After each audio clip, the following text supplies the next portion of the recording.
शीर्षक वो दरवाज़ा जो कभी बंद नहीं होता। रात के करीब 12 बज रहे थे। वाराणसी की गलियां हमेशा की तरह शांत थीं, लेकिन उस रात कुछ अलग था। हवा में अजीब सी ठंडक थी, जैसे कोई अनजाना साया आसपास मंडरा रहा हो। अर्जुन, जो हाल ही में इस शहर में शिफ्ट हुआ था, अपने नए किराए के घर में अकेला रहता था। घर पुराना था, दीवारों पर नमी थी और लकड़ी के दरवाजे हर हल्की हवा में चरमराते थे। मकान मालिक ने उसे एक बात कही थी, ऊपर वाले कमरे का दरवाज़ा कभी मत खोलना, चाहे कुछ भी हो। अर्जुन ने उस बात को मजाक में उड़ा दिया था, लेकिन उस रात उसे उस दरवाजे की याद बार बार आ रही थी। अचानक थक थक थक आवाज़ ऊपर से आ रही थी। अर्जुन चौंक गया। उसने सोचा शायद हवा की वजह से कुछ गिरा होगा, लेकिन फिर वही आवाज़, थक थक थक। इस बार आवाज़ और साफ थी, जैसे कोई दरवाज़ा अंदर से खटखटा रहा हो। उसका दिल जोर जोर से धड़कने लगा। उसने खुद को समझाया, कुछ नहीं है, बस भ्रम है। लेकिन जिज्ञासा डर से बड़ी हो गई। धीरे धीरे वो सीढ़ियों की तरफ बढ़ा।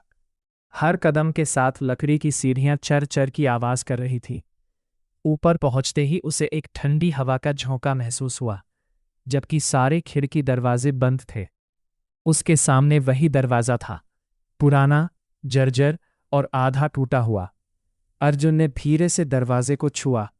अचानक अंदर से एक आवाज़ आई, खोल दो, मुझे बाहर आने दो। अर्जुन के हाथ कांपने लगे। उसने तुरंत पीछे हटना चाहा, लेकिन उसके पैर जैसे जमीन से चिपक गए थे। खोल दो। इस बार आवाज़ और भी डरावनी थी, जैसे कई आवाज़ें एक साथ बोल रही हों। अर्जुन ने हिम्मत करके दरवाजे के कीहोल से अंदर झांका। अंदर अंधेरा था, लेकिन अचानक उसे दो लाल आंखें दिखाई दी, जो सीधे उसकी तरफ देख रही थी। अर्जुन डर के मारे पीछे गिर गया। उसने भागकर नीचे जाने की कोशिश की, लेकिन सीढ़ियां अचानक लंबी होती चली गईं। जैसे वो जितना नीचे जाता, उतना ही ऊपर पहुंच जाता। अब उसे समझ आ गया था, वो इस घर में फंस चुका है।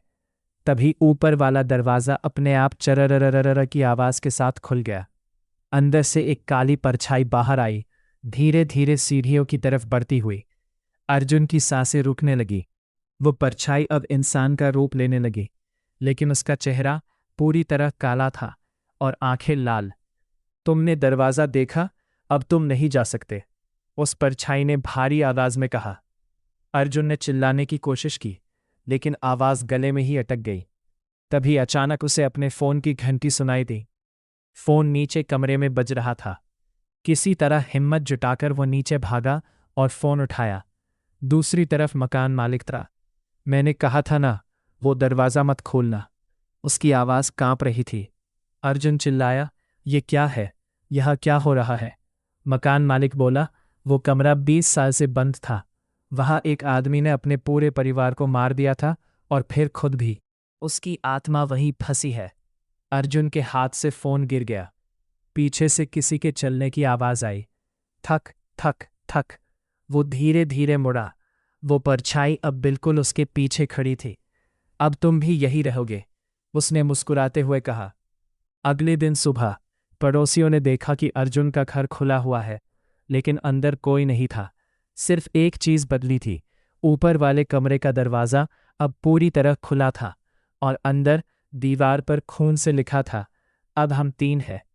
उस दिन के बाद जो भी उस घर में रहने आया, उसे हर रात वही आवाज़ सुनाई देती, थक थक थक। और फिर एक दिन वो भी गायब हो जाता। समाप्त।